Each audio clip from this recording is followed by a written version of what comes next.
Жалобы на качество отопления в квартирах воркутинцев имеют локальный характер и не связаны с работой теплоисточников и тепловых сетей. Так прокомментировали в мэрии Воркуты ситуацию с отоплением домов в городе. В выходные в одном из СМИ появилась информация о том, что с приходом морозов воркутинцы замерзают в своих квартирах. Тем временем ни одно официальное обращение в администрацию города не поступало.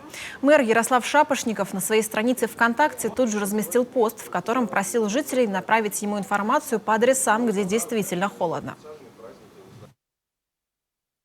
Катаева 43, батареи еле теплые. Энтузиастов 16, очень холодно. За что мы платим? Энтузиастов, дом 13, корпус 4, первый подъезд. У всех жильцов очень холодно. Прошлые годы такого не было. Примите, пожалуйста, меры. На оперативном совещании с представителями тепловых и управляющих компаний выяснилось, сбоев в работе систем теплоснабжения нет. Температурные графики подачи энергоносителя для котельных соблюдаются. Через соцсети мэрия Заполярья собрала чуть больше 100 обращений по отдельным квартирам. Всего же в городском округе около 45 тысяч частных и муниципальных квартир. Проблема с теплом не системная, причины могут быть разные. Управление ЖКХ выезжало по некоторым жалобам, нарушение температурного режима не подтвердилось. Мы можем выехать и понять, значит, прохладно. Это потому что есть проблема с окнами у квартиросъемщика или у жителя, владельца квартиры.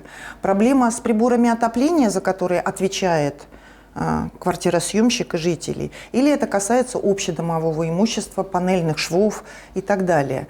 То есть в данном случае мы конкретно получая звонок в диспетчерскую или в аварийно-диспетчерскую службу, о чем идет речь. И мы можем тогда соответствующих специалистов направить, либо, значит, не направлять специалистов, а сказать, что это в зоне ответственности жильца самого находится. Чаще всего выезд осуществляется. Ярослав Шапошников поручил отработать через управляющие компании все сигналы, большая часть которых пока подтверждается. В мэрии просят жителей обращаться в управляющую компанию или оставлять заявку в аварийной службе. Отопительный сезон в Воркуте стартовал 25 августа. Все управляющие компании получили паспорта готовности.